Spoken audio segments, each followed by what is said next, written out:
Buenos días, bienvenidos a Entre Ecos, esta revista digital que como todos los martes y jueves llega a todos ustedes promocionando el arte, la cultura, la academia, el turismo y también hacemos análisis político. Y hoy le doy la más cordial bienvenida a un gran amigo, hermano, un gran músico, ser humano, esposo, padre. ¿Qué les puedo decir cuando quiere uno tanto a los amigos? Y me honra mucho y estoy muy agradecida por recibir en el estudio al doctor Israel Moreno. Bienvenido, querido Isra. Muchas gracias, Marvin, por la invitación y pues muy contenta de estar aquí también en este programa que también lo seguimos, ¿no? Y hemos visto muchísimos, aprendido también mucho de los ponentes que han estado aquí. Muchas gracias a todos ustedes que ya están conectados con nosotros. Y bueno, hoy vamos a hablar sobre la historia de la marimba. Quienes conocen a Israel Moreno saben que es no solo un ejecutante, sino un docto en el estudio del instrumento. Recientemente editó su libro Marimba, la marimba en Chiapas. Bueno, aquí sí, está, por acá está.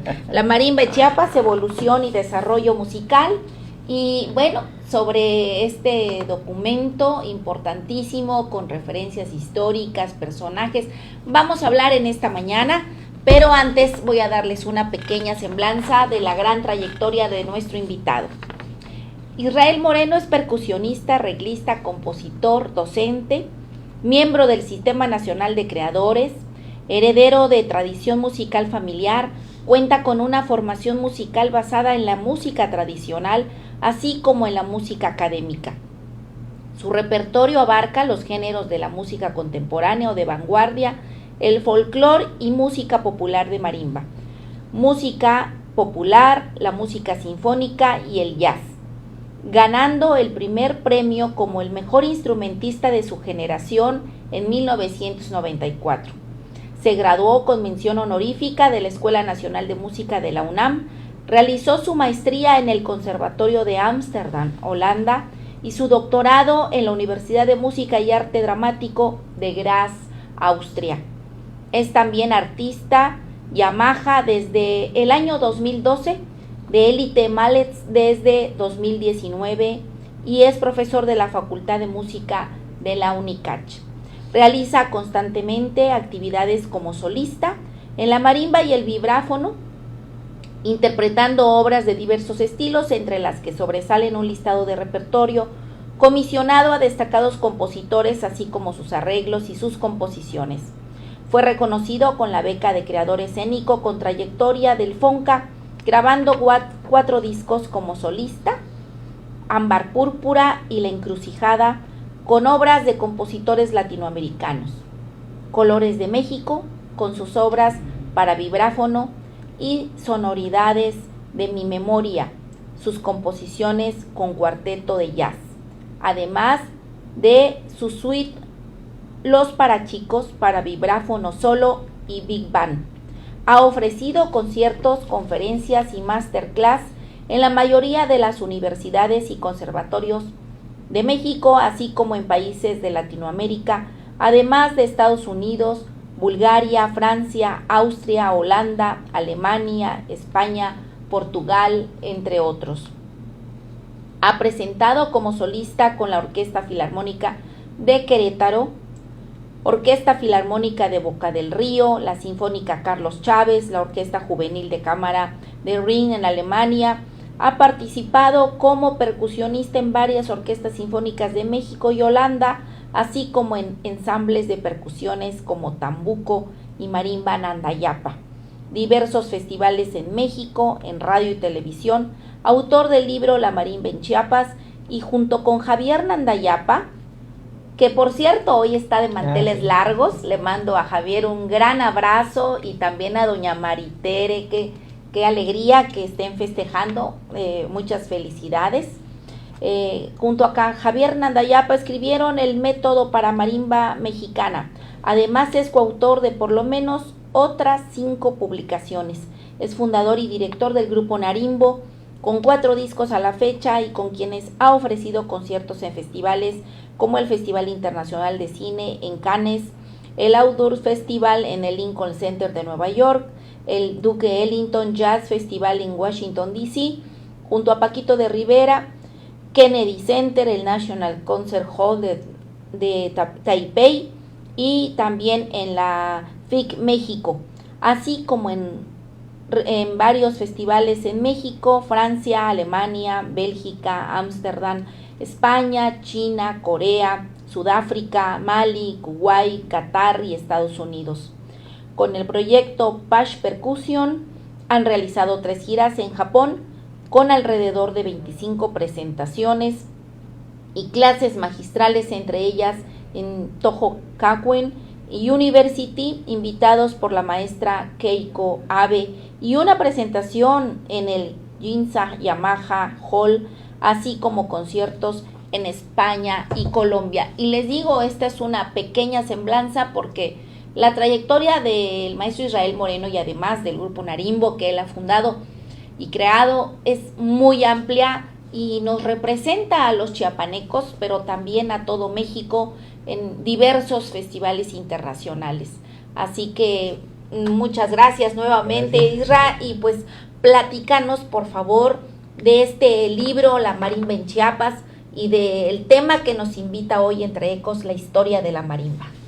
Sí, bueno, pues muchas gracias, y bueno, a la audiencia también agradecerles pues el tiempo para escucharnos y vernos. Y bueno, pues digamos que muchos de los libros que han habido sobre la marimba, en su mayoría han sido escritos por cronistas de Chiapas, así como de Guatemala, algunos que otros por musicólogos, etnomusicólogos o investigadores o historiadores en referencias, digamos, más generales o morfológicas o históricas. Pues digamos, desde que era yo muy joven y aprendíamos a tocar la marimba, ¿no? Y ya empezábamos con estas lecturas precisamente de los libros que hay sobre la marimba, que son muchos, ¿no? Había algunos detallitos que a mí me parecían, que dudaba yo de la consistencia, no porque estuvieran mal, sino porque al ser interpretadas por un no músico, había ciertos detalles que decía, bueno, ¿y por qué no lo corroboraron con un músico? ¿No le preguntaron a un marimbista?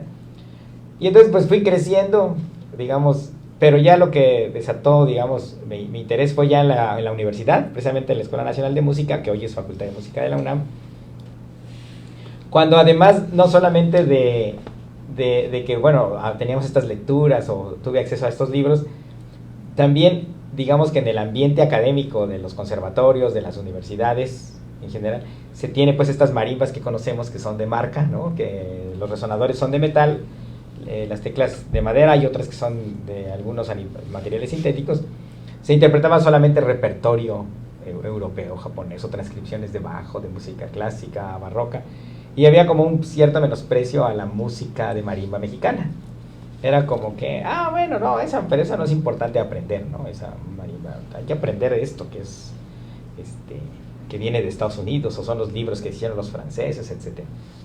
Entonces ahí fue como que ya me desató la espinita, que al mismo tiempo, pues yo siempre he tocado, bueno, toqué desde niña con mi papá, y mientras estudiaba yo en la universidad, para mantener mi estancia en la Ciudad de México, pues tenía que trabajar.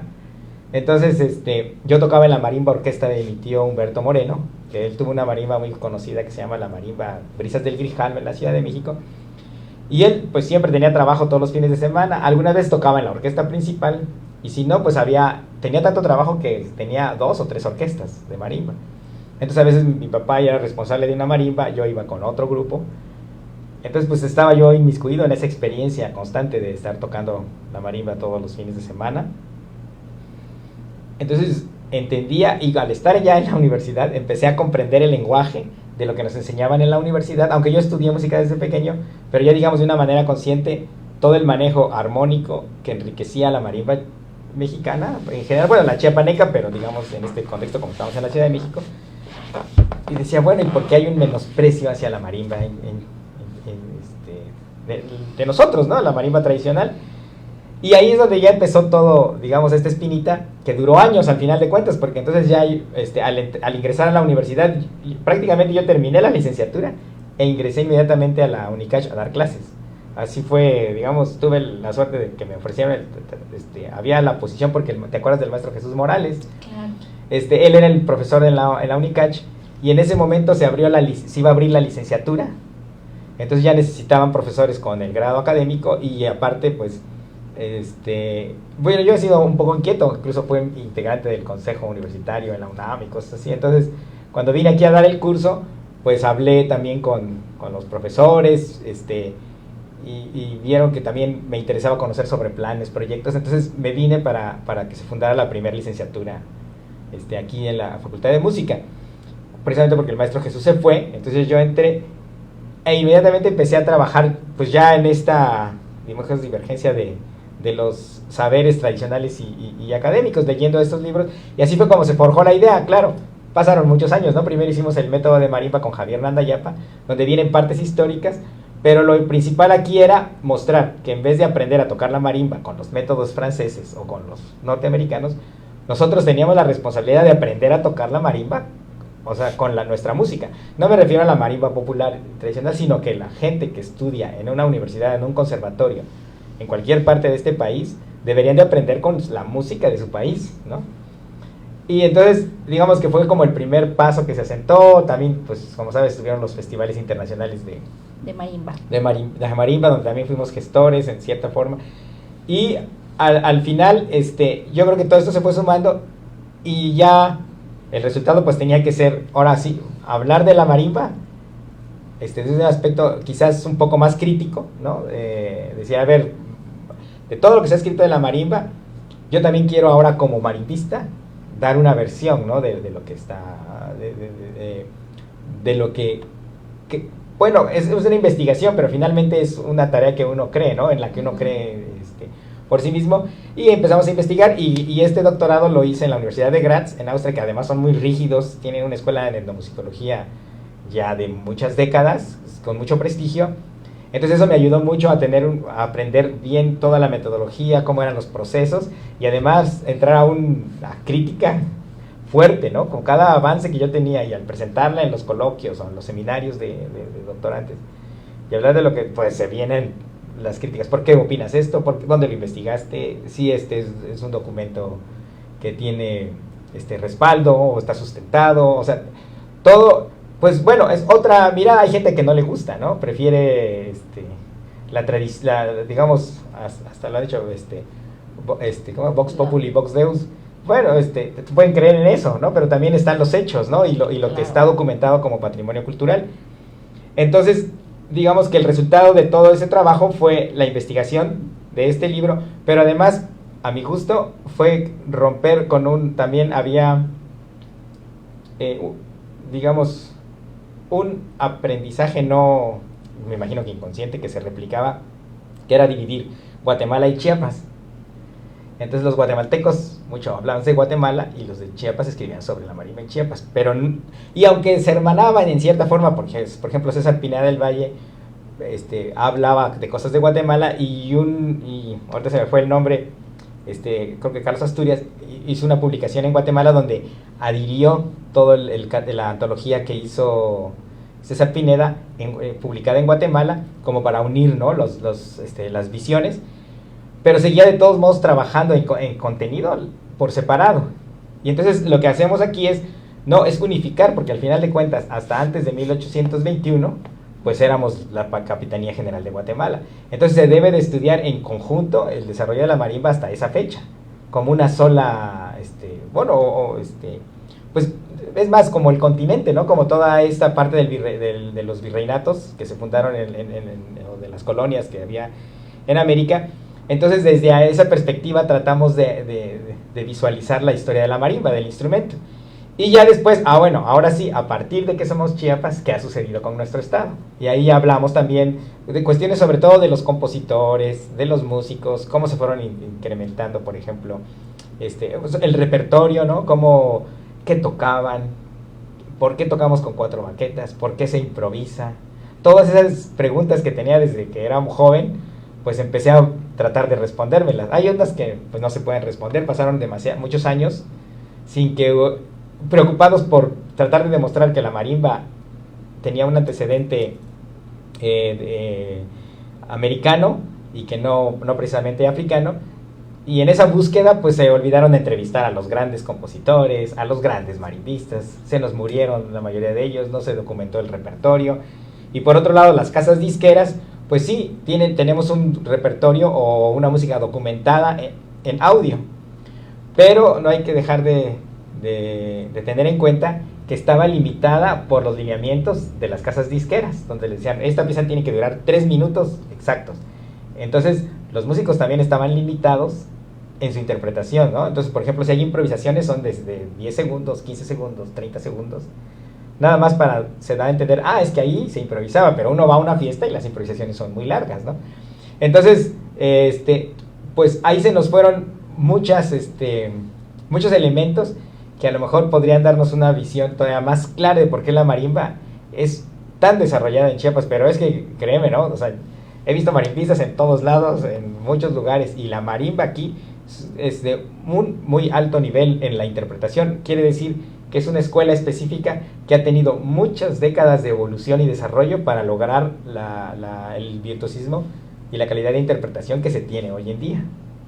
Qué maravilla, es apasionante escucharte, Israel, con toda esta experiencia, y vamos a dar los primeros saludos de la gente que ya está conectada con nosotros. La Huerta Orgánica, Comitán, bienvenidos. A Alfredo Escobar de Jibes, Iván Cruz Osuna, Alex Zúñiga Cabrera, Sofía Delgado desde Veracruz, un abrazo. Hugo Armando Aguilar, qué alegría, Hugo Armando, que estés con nosotros. Jared Jacob desde Oaxaca, dice saludos maestra. Verónica Aguilar en Monterrey, Berito, un abrazo. Mari Hernández, Roger Velázquez. María Hernández dice saludos maestra Marvin, igualmente un abrazo Mari hasta Chalchihuitán. Irving Montero, bienvenido. Verónica dice saludos desde Monterrey, mi querida Marvin, excelente entrevista, un abrazo Berito, te quiero mucho. Marisol Alejandra Costa, qué alegría también que esté Marisol. La maestra Sofía Mireles Gavito de Tonalá, un abrazo maestra. Jorge Mario Mendoza, quien dice un abrazo Isra.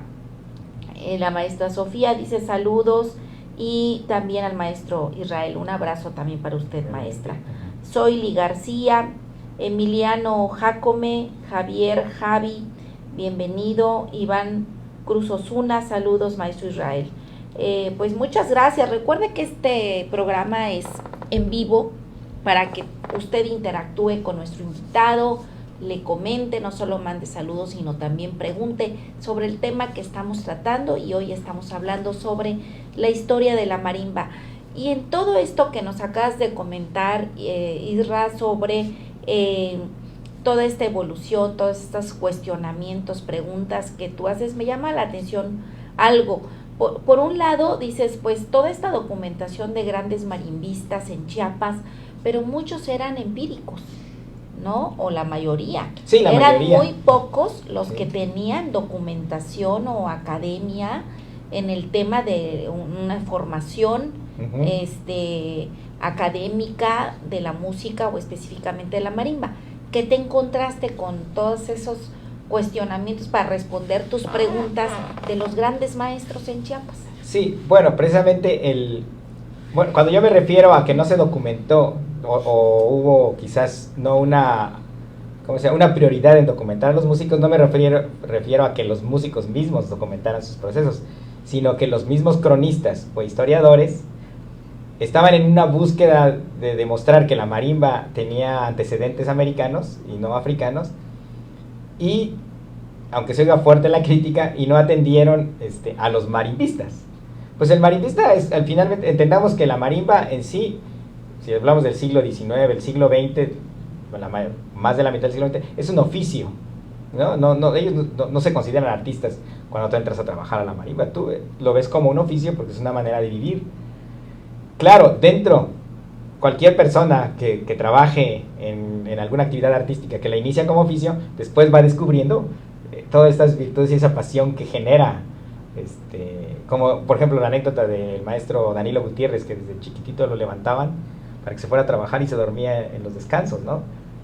Pero él pudo haber renunciado y dicho no más, pero seguía continuamente, aunque era un trabajo y era muy joven. ¿Por qué? Porque hay una pasión. Cuando uno toca, uno está inmerso, o los que pintan, o los que... no me refiero a pintura como como una manera de expresión artística, sino también la que hay como oficio, ¿no? Porque ahora digo, hay carteles, lonas que mandas a imprimir y todo, pero antes se pintaba, ¿no? Los logos de todos, y iba a haber una... Ahí estamos viendo unas imágenes, algunas imágenes que trae el libro. Perdón que te interrumpa. Sí. Cuéntanos, sí. de estas imágenes. Bueno, que está viendo aquí de las imágenes que vienen en el libro, y también, bueno, son sacadas de varios... el primer, digamos, que documenta de manera más amplia la marimba es el doctor Helmut Brenner, de Austria, que fue mi director de tesis, pero bueno, desafortunadamente el libro está en alemán. Y a mí lo que me gusta del material que tenía, otro que investigamos y todo, que es de las fotos que tenemos, son precisamente, por ejemplo, la primera que teníamos es una procesión que es la pintura es de entre 1654 y 1678. Y es del códice de Giovanni Antonio Cavazzi. Y el cuarto integrante de la fila, vienen numerados, mencionados los nombres o lo que hacen. Y el cuarto dice marimbero. ¿Sí? Entonces esto es como demostrando que desde el año 1600... Ahí la estamos viendo, justamente esa imagen es la que habla el doctor Israel. Sí, que desde el año 1650, por lo menos, ya existe la palabra marimba para referirse a un tipo de xilófono, o los xilófonos. Xilófono es xilo, que es madera, y fono, sonido, ¿no? Entonces, cualquier instrumento de madera que se golpee es un xilófono, ¿no? En el aspecto científico. Hay muchos nombres para asignarlos a estos instrumentos. Entonces, precisamente con Cavazzi vemos en esta pintura, claro, esto es del Congo, en África. Pero luego hay una más adelantito, creo que está después, la del Códice Trujillo, que es una acuarela de 1780, donde también dice negros tocando marimba y bailando, y esta es del Perú. Entonces nos hace referencias que también hubo en el Perú esta marimba. Creo que si le da a la que sigue. Sí, producción, a ver si podemos pasar la otra imagen. Y entonces es... bueno, en este trabajo lo que hicimos fue como reunir esta documentación histórica precisamente, no con el afán de decir, ahí está precisamente, no, la estamos viendo en la imagen, que es del Códice Trujillo, y que es la de negros tocando marimba y bailando, y es entre 1782 y 1787. Y como te comentaba, no es la idea de decir, no, ya ven que viene de África, no, simplemente retomar y volver no volver, sino más bien poner en un documento todas las referencias históricas para que conozcamos, porque mucho de lo que se estudió anteriormente, pues no teníamos estas referencias históricas como ahora se tiene. Claro. Ha cambiado mucho, ¿no? En los últimos 30 años, el acceso a archivos, el acceso a documentados, claro, a imágenes. Entonces, podemos decir, no hay que viajar hasta Europa para ir a buscar claro, un archivo o una imagen. Por ejemplo, yo encontré una foto que está en la APS de Estados Unidos, en la sección de psicología, donde tiene la colección de Désiré Charnay, el explorador que vino a Chiapas. Uh-huh. Y ahí está la foto donde está en la Valdiviana, la foto original, con entonces no tuvo que viajar hasta Estados Unidos o hasta París al museo de Désiré Charnay, claro, para ver esa foto. Ellos la tienen en la librería, tú tienes que pagar por el acceso, obviamente, y bueno, yo solicité esa foto para poderla publicar, y entonces pagué un derecho de publicación y la compré, la fotografía, que tampoco es cara, y te la mandan en alta resolución con los permisos de uso desde el museo, ¿no? Pero imagínate, de los a lo mejor $30, $40 que me gasté, no se compara a lo que tuviera que haber gastado para ir hasta la APS para nada más ir a ver si está esa fotografía de Désiré Charnay ahí, ¿no? Ay, qué maravilla, sí, efectivamente. Ajá. Y bueno, y de lo que me comentabas precisamente, entonces yo creo que nuestros cronistas e historiadores, no todos, o sea, sí hay muy buena documentación de los cronistas, por supuesto, pero en su mayoría yo siento que se esmeraron más o priorizaron mucho la historia del instrumento y no tanto de nuestros músicos. Y como tú mencionas, es verdad también que la mayoría de los músicos son empíricos. Pero, bueno, hoy los tiempos han cambiado. Antes teníamos todo lo de influencia occidental de la cultura. Ahorita estamos en este proceso de descolonización de la cultura, que es un movimiento que inició a mediados del siglo XX con la contracultura, ¿no? Y entender la cultura latinoamericana desde una perspectiva no occidental, o sea, no es nuevo, ¿no? Ahorita está un poquito de moda en Chiapas, pero bueno, esto viene de hace muchos años.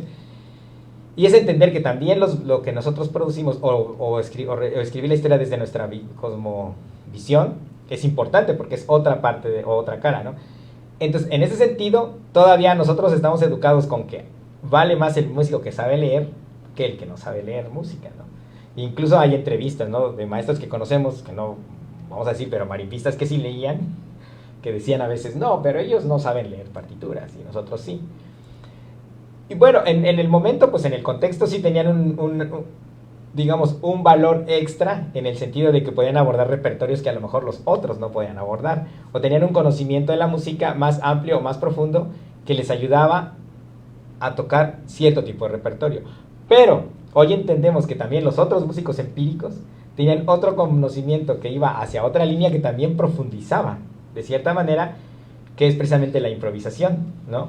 Entonces sí estaban los grandes lectores, pero están los maestros que se hicieron en el trabajo cotidiano. Y bueno, si nos trasladamos a los años 60, 70, hablamos de que estos grupos de marimba tocaban por lo menos unas, mira, unas 30 horas, 25 horas a la semana, ¿no? Estamos hablando de que podían tocar hasta 40, 50 horas de fiestas, ¿no? Porque claro, era un trabajo constante. Hoy difícilmente un grupo de marimba toca 10 horas en una semana, o sea, puede que las toque 20, 25 horas en un mes, ¿no? Cuando antes lo hacían constantemente. Entonces había un desarrollo también de la interpretación musical y un conocimiento que obviamente también es profundo o se profundiza, pero desde el aspecto empírico. Y la idea con este libro también es entrar a ese lugar, y es donde entonces nosotros empezamos a analizar las improvisaciones, que fue, mira, al final todo esto empezó por saber cómo improvisaban. A mí me gusta mucho el jazz, y cuando empecé a estudiar, a tomar mis clases de jazz, pues nos decían que los acordes, en el jazz se usa mucho el 2-5-1. 2-5-1 son, digamos, el movimiento armónico. Para la gente que no es músico, pues todos sabemos que es do, re, mi, fa, sol, la, si, do, ¿no? Okay, creo que eso sí lo sabemos. Entonces está do, re es el 2, mi, fa, sol es el 5, la es el 6, si 7 y repite el do, son nuestros 8. Entonces esas notas, cada una se salta una y va haciendo un acorde. La segunda se salta una y hacen acordes. Digamos, así es la estructura. Entonces, la estructura. Entonces, eso es fácil de entender. Entonces, digamos que el 2, que es re, se salta uno, entonces re, fa, la, do. Entonces, ese es un acorde. El 5, que es sol, sol, si, re, fa, es otro acorde. Y do, que es la base. Entonces 2 es re, 5 sol y 1 do. Entonces, re, sol, do. Se construye el movimiento armónico en el jazz. Bueno, mucho del jazz en 2-5-1 se va moviendo en diferentes tonalidades, pero es, digamos, un poquito las cadencias o el sistema de progresiones. Pero, entonces, cuando tocaban los marimbistas de chiapanecos, hacen un montón de extensiones armónicas como en el jazz, pero muchísimas. Y sustituciones armónicas. Entonces, de cuenta que le platicamos a nuestro público, espero que nos entienda. Aquí tenemos do, re, mi, fa, sol, la, si, do, y sus acordes, y estos generan acordes. Pero hay otro tono que empieza en la, aquí está la, si, do, re, mi, fa, sol, la, y entonces crea sus acordes. Y hay otro que aquí es, digamos, mi o mi bemol, ¿no? Y se crea. Entonces, en el jazz, ¿qué hace? Pues no solo se queda en estos. O mi, sol, si, do. Ajá, pide prestado de estos otros tonos, se va prestando y intercambiando como fichitas. Entonces, por eso tiene tantos colores armónicos tan bonitos. En los boleros también llega a pasar. Se prestan acordes de otras tonalidades. Pero los músicos cuando improvisan, ahora les explico. Entonces, y estás hablando solo de la escala normal. Normal, no, exactamente. No estás metiendo bemoles y sostenidos. Exactamente. Son ahí los piden prestado, ¿no? A otros. ¿No? Ajá. Entonces ahora imagínense, la mayoría de los sones y zapateados solo tienen 1-5. Quiere decir que se hacen en la escala diatónica, por eso antes había marimbas de un solo teclado, claro, que digamos que son las puras teclas blancas del piano. Y ahí se puede tocar un zapateado tranquilamente, porque solo es primer grado, que sería do, mi, sol, y el quinto grado, sol, si, re, fa. Entonces son 2 compases en un acorde y 2 compases en el otro. Y todo el tiempo, entonces podrían improvisar solamente en eso. Pero un marimbista, si ustedes los observan, cuando toquen un zapateado, se mueven por todo el instrumento en la improvisación. quiere decir que están utilizando... Ya la marimba cromática. Ajá, exactamente, piden prestados acordes de otros. Pero eso es de manera empírica, se hizo en Chiapas.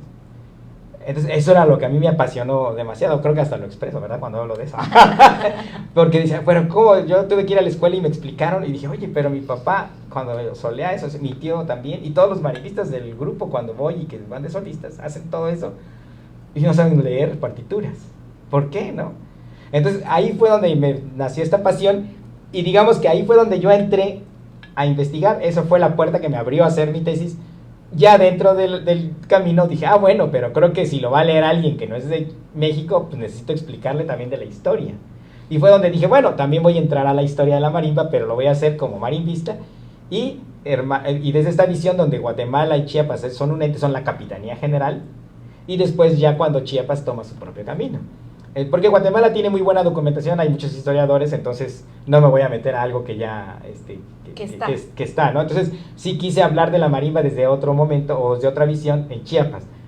Entonces está la parte histórica para que la lea cualquiera que no sea chiapaneco, tenga un contexto desde mi perspectiva lo más real o amplio posible, pero todos los músicos pueden a bien entender todo este desarrollo que a mí se me hace maravilloso y profundo del instrumento, y esto es de manera empírica precisamente, ¿no? Y lo que encontramos pues que fue imitando a las big bands. Tenían tanta pasión por el sonido de las big bands, y si tú te acuerdas, bueno, si oímos los discos viejitos, ¿cuáles son la música que se tocaba en las marimbas? Noche y Día, le dicen que es Night and Day, claro, exactamente, está la de Blue Moon, que o Collar de Perlas, sí. todo este tipo de músicas venía. De Big Band. Entonces hay experiencias, por ejemplo, en los libros que encontramos de entrevistas, y un amigo todavía alcanzó a entrevistar a Manuel Bleschuber, de la Ciudad de México, Jaime Ruiz Ibáñez, y ahí le platica que a él le gustaban tanto los discos de Big Band que él se trataba de imitar los acordes que sonaban ahí, el maestro Manuel Bleschuber.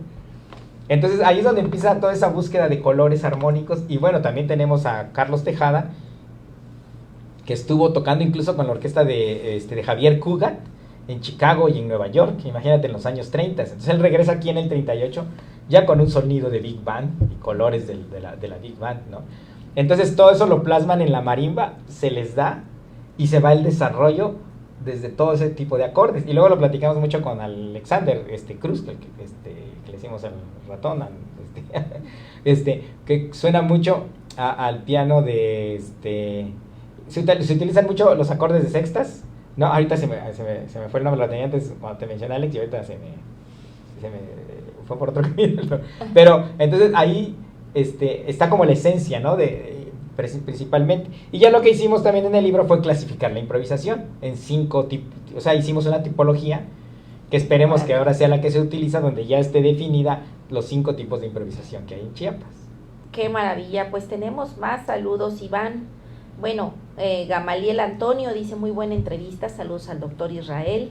Rubén Chichilla Peña, bienvenido. Andrés Garavita Marimbas, bienvenido. Guadalupe Robles. Saludos. Sofía Mireles dice: muy importante la visión del doctor Israel Moreno sobre unir la visión de estudiar la marimba de Guatemala y Chiapas como una región única y no separarlas.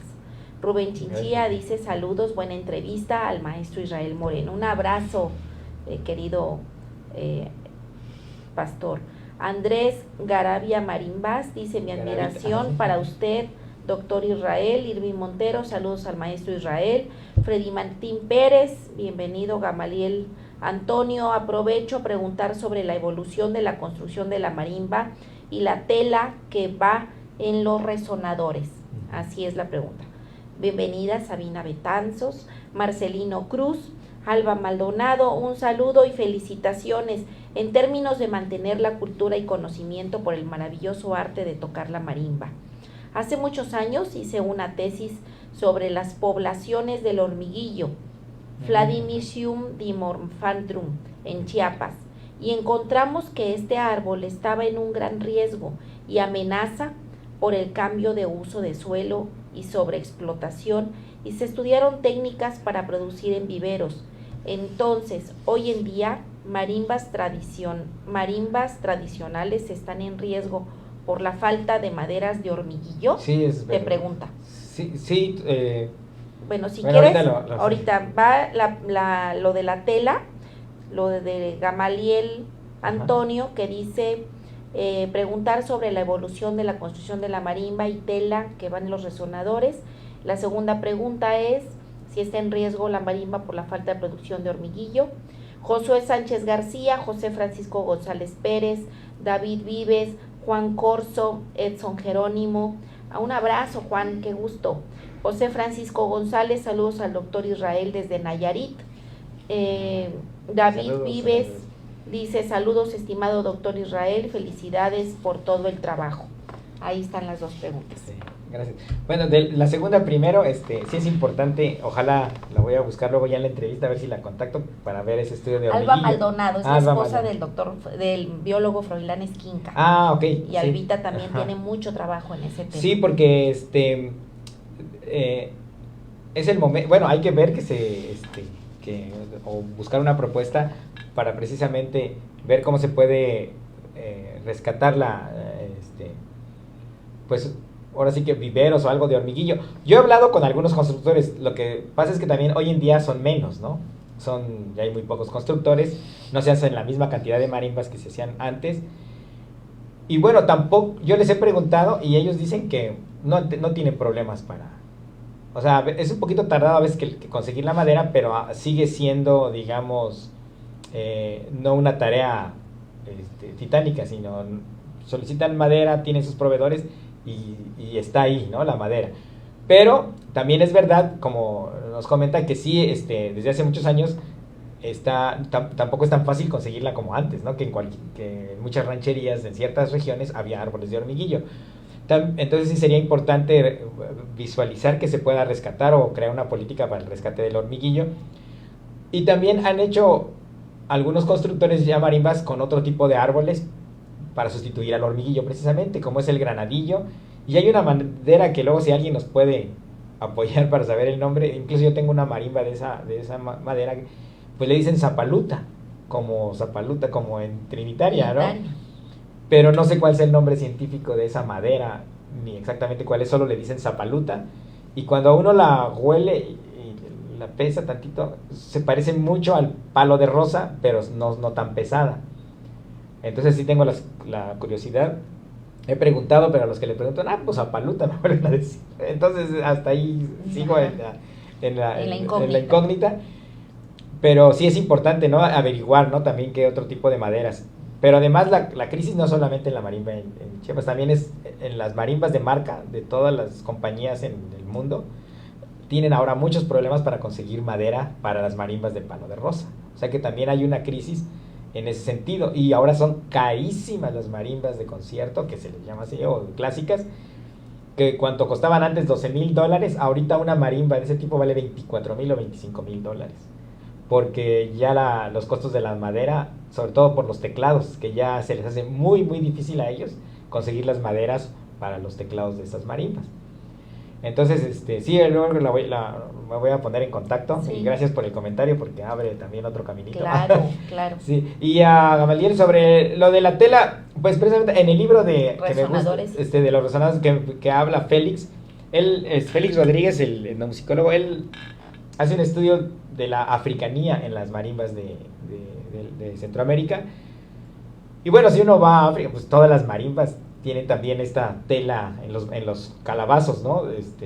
Algunos tela de araña, otros usan tripa. ¿El balafón tiene? Sí, muchos, la mayoría de los balafones. Incluso, por ejemplo, en lugares donde más sofisticados como en Sudáfrica. En Sudáfrica, por ejemplo, todas las escuelas tienen ensambles de marimbas tradicionales de un solo teclado y hacen concursos escolares. Ahí están los videos en Facebook, los pueden buscar, marimba en Sudáfrica, y hay concursos, los niños bailan y con sus uniformes, pero son cientos, ¿no?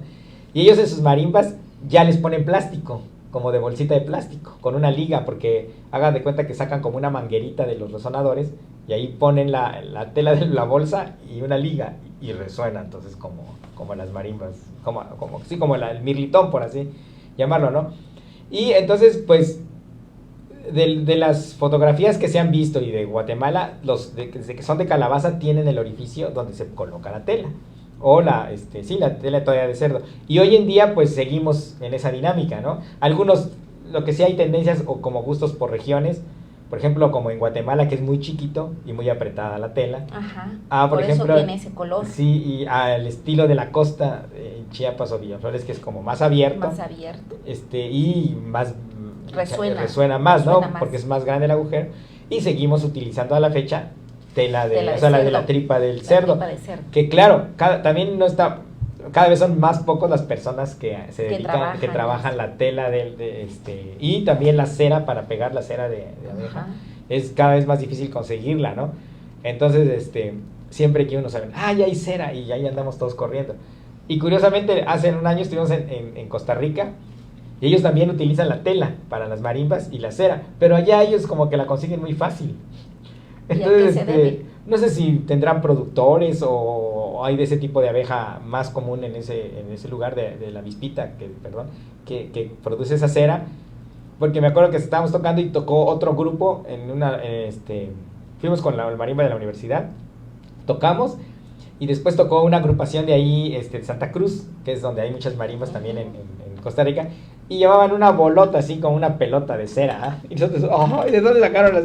Entonces, como nos vieron la cara de que estos quieren la tela, no, también nos las querían vender como si fuera, no una bola de cera, así como si fuera, en serio, era bastante caro, así como, pues es que, claro, fue la digo, tampoco abusen de nuestra necesidad. Sí. Pero ahí, por ejemplo, vi que era que ellos la tenían como muy fácil. Claro, a lo mejor no es tan fácil porque tampoco pudimos encontrar en cualquier lado, claro, ¿no? Pero bueno, y como eran poquitos días, pues nos dijeron, no, en el mercado tal se consigue muy fácil. Sí, pero ya después no tuvimos tiempo de ir al mercado tal, nos arrepentimos, le hubiéramos comprado la bolota de cera al señor. Pero bueno, sí, a la fecha sigue siendo parte de característica, ¿no? Del sonido de las marimbas en Centroamérica. Claro. Porque también en Nicaragua, la marimba de chota en Colombia y en Ecuador, esos no llevan. No. Ahí sí, como es un bambú, va completamente cerrado. Sí. Así es, de bambucol, ¿no? De las esmeraldas. Sí, exactamente, sí. Pues mira, tenemos muchos saludos.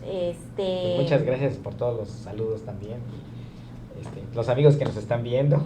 Dice Iván Cruz Osuna, tuve una bonita experiencia con el maestro Danilo Gutiérrez por la cercanía con mi abuelo Óscar Cruz Santos de Acapetagua, de la marimba diosa del sureste. Me acerqué al maestro Danilo siendo estudiante de la Facultad de Música y tocaba acordes con una facilidad en su improvisación.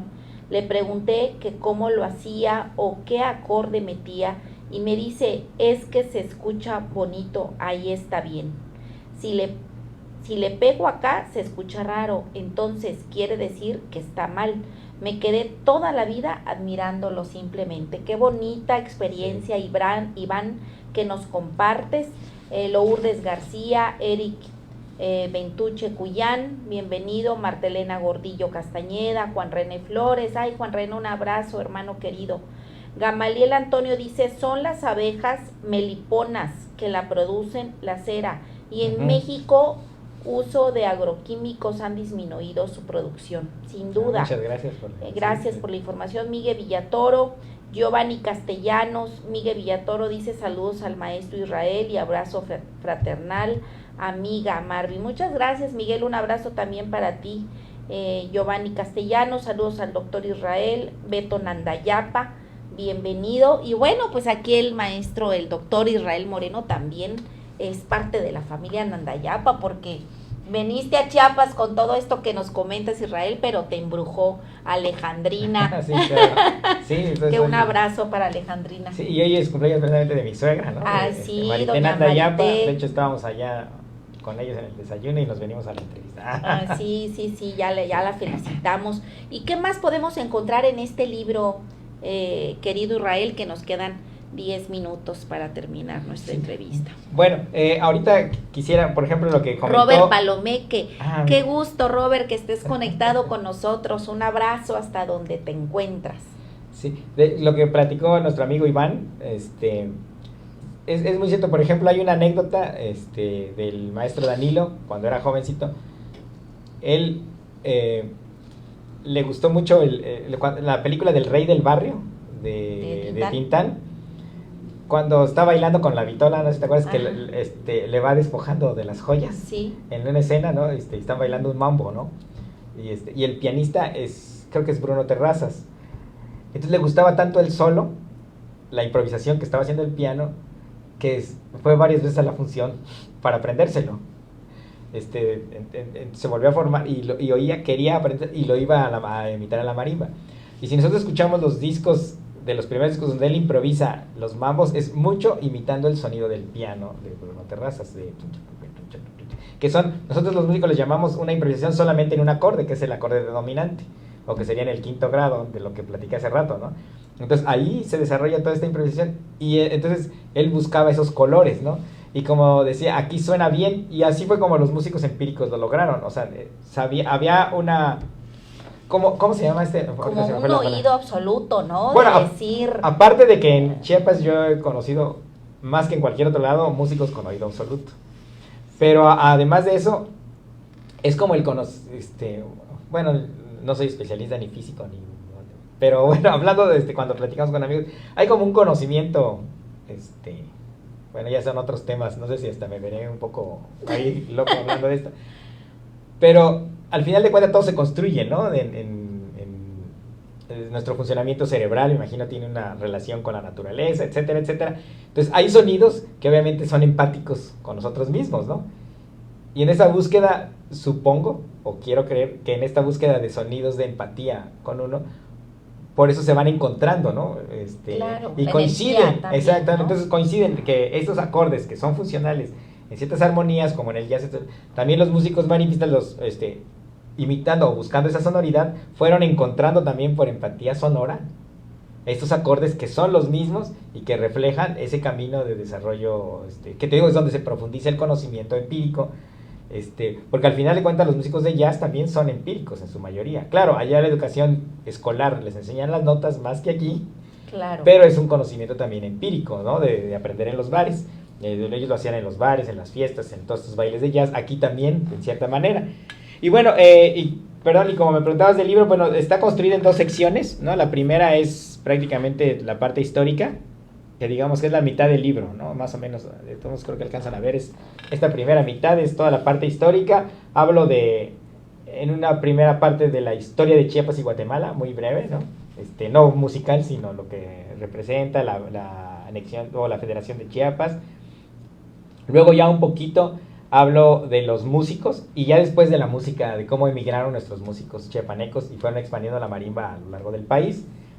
Después tenemos una sección de fotografías, que son, a mi gusto, bueno, en color, precisamente de fotos históricas. Aquí está la de Desiree Charnay, la que te había contado, ¿no? Del maestro Corazón de Jesús Borrás.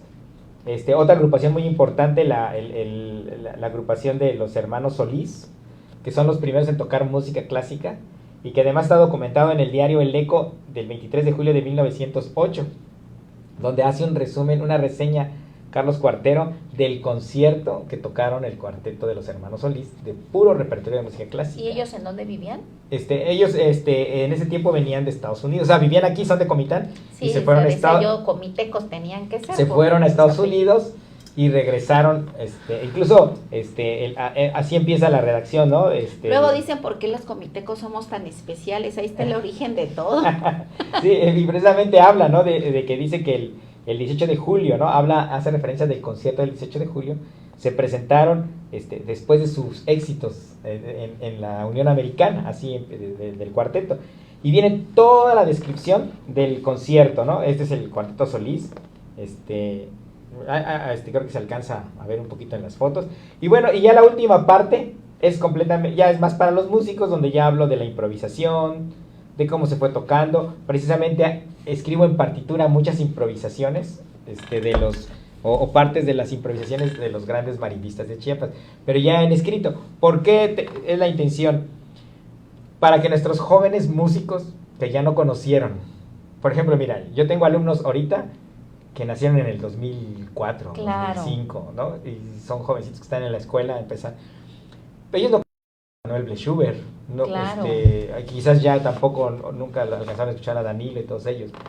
Entonces hay grandes maestros de la marimba que para ellos son ajenos ya a su cotidianidad y a sus procesos de aprendizaje históricos, ¿no? Claro. Entonces, el darles de repente, ahorita, también es parte del trabajo de tesis, ¿no? Al final fue mi tesis de doctorado, que es más amplia que el libro.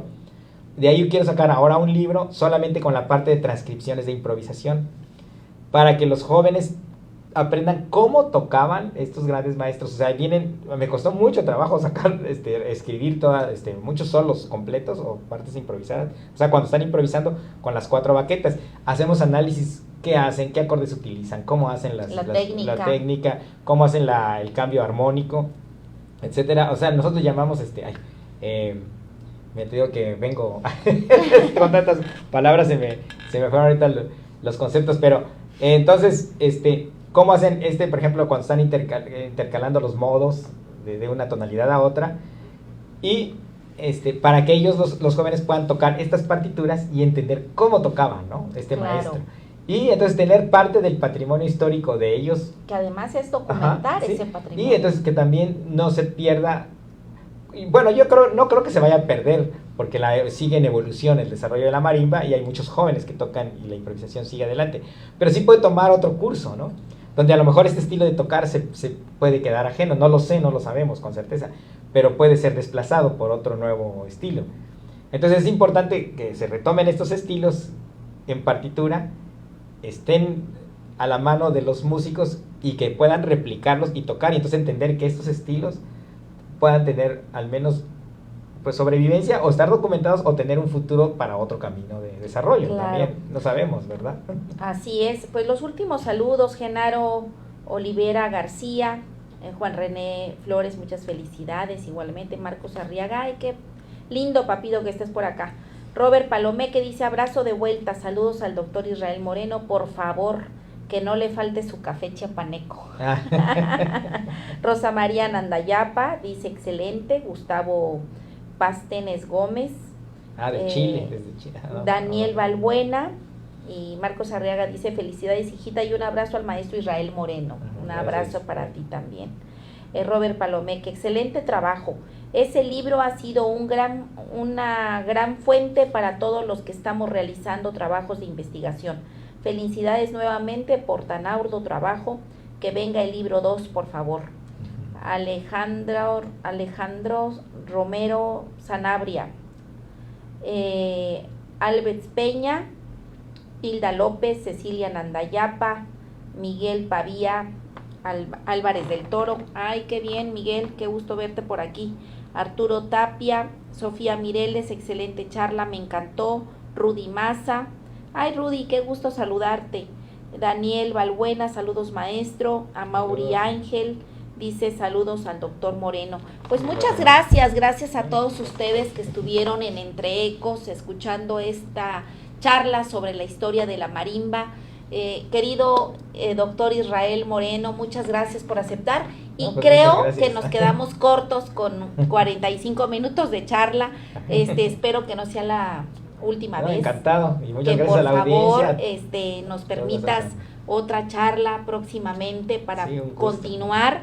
Creo que hay que difundir este texto maravilloso de la marimba en Chiapas, evolución y desarrollo musical.